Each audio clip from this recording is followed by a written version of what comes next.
Painit yan sila mga idol.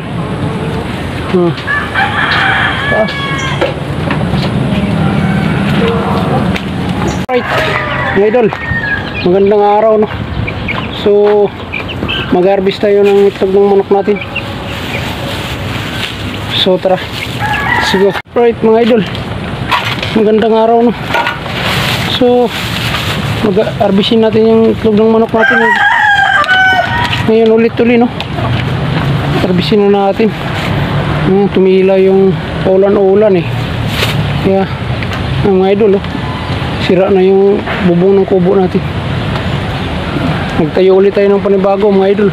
Ayan, mahaba yan. Ayan mga idol tinayo natin ulit. Ayan, hindi pa natin na yan mga idol, yung mga yero. Bago natin baklasin ito mga idol, i-clear. Kailangan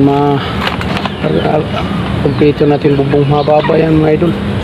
Doon mga hanggang dito yan. Hanggang dito yan mga idol.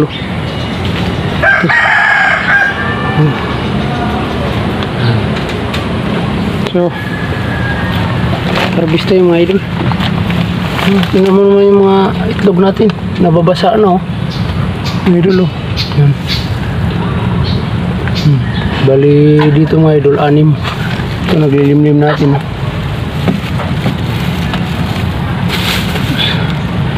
Iwanan natin ng mga idol. Isa lang.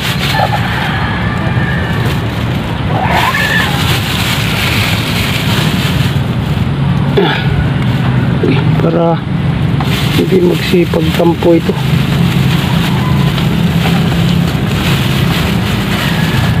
Ito lang iwan natin mga idol. Yan. Isang idol. Tapos dito naman sa kabila mga idol ay naglilimlim. Hindi lilimlim dito sa kabila. Ito sa pinaksulok mga idol.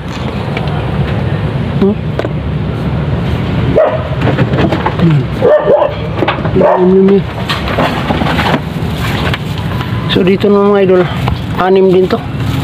Kunin natin yung 5, iiwanan natin yung isa. Ano to mga idol, Rhode Island at saka basilan, saka native. Ayan mga idol, 2, 4, 6, 8, 10 mga idol. Narbis ngayon natin yung October, 10 piraso. So binta na natin ito mga idol kasi ang biling patoka.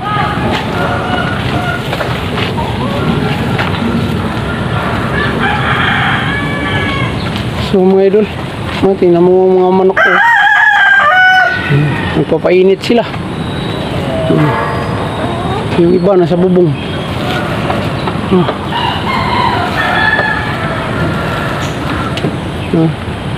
Painit yan sila mga idol.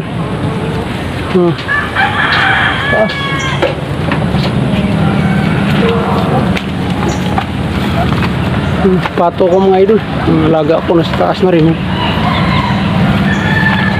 Kawala yung pato natin kaya sira yung makulungan. Yung manok